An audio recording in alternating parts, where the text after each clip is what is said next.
বহু ভালোবাসা দিয়ে শোনালে তুমি গভীর প্রেমের কত গান, মিলনের আনন্দ বিরহের বেদনা, মানুষকে করলে যে দান।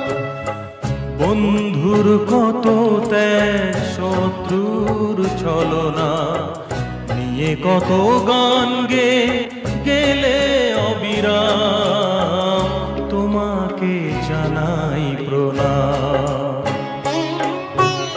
অমর শিল্পী তুমি কিশোর কুমার, তোমাকে জানাই প্রণাম।